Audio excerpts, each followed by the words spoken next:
Is there no one going to start, like, announce the press conference? Hello, everyone. Welcome to the Team Liquid press conference. Congratulations, Team Liquid, you're winners. My name is Travis Gafford from Travis Gafford Industries. My first question is for Jensen. Jensen, in that first game, people were pretty interested in the Heimerdinger pick.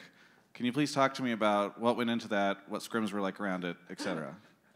Okay, so the truth is, I played it 2 games in scrims and 0 games in solo queue the entire year. I just played it 1 time against our academy team, and it looked really insane. So I was like, I'm just gonna play Heimerdinger if you pick Zoe, because we needed an answer for Zoe, and my coaches didn't trust in my set. So then I had to find a new pick, because after the C9 TSM series, they thought set was too risky or not as good as it looked in scrims. So I was like, yeah, Heimerdinger looks pretty good. And my academy mid laner, Insanity, said that Heimerdinger is a hard counter to set. So I was like, yeah, maybe it could be good. And I tried it 1 time, and I was like, whoa, this is amazing. So then I was like, all right, I'm just going to try it.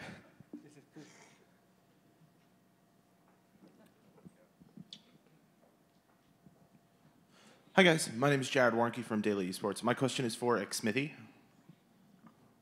My question is, throughout like a hard-fought series, how does your mentality stay in the jungle between different champion picks and going like back and forth between with Acadian?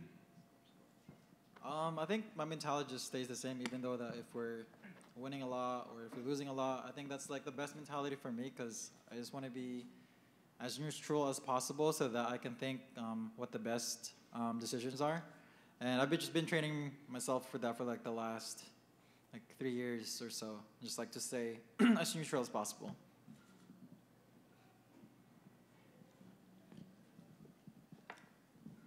Chris Bilski, Jinx TV. My question's for Jensen as well.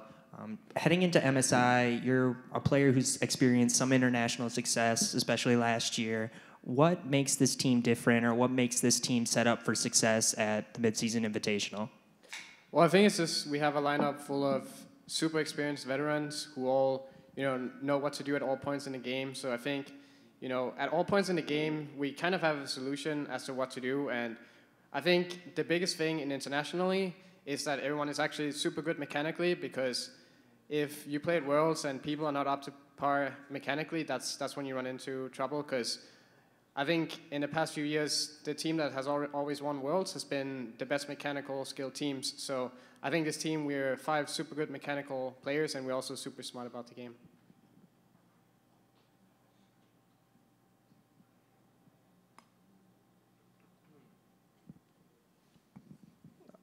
Follow-up question for Jensen.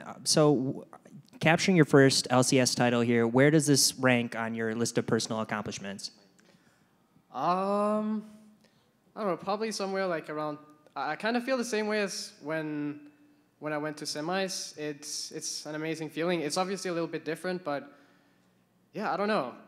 International has never been like super hard for me. I mean, obviously it's tough, right? But I've just never been able to win in finals. So for some reason, finals has always just seemed harder to me. So I would put it up there.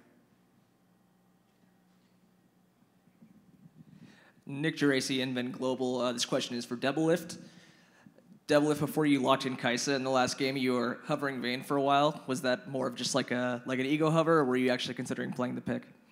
I was considering it, but I think Vayne sucks against Zoe, and Type's team comps like Ezra Zoe, because you can't get in. So it was more just to, flex on them a little bit, make them nervous.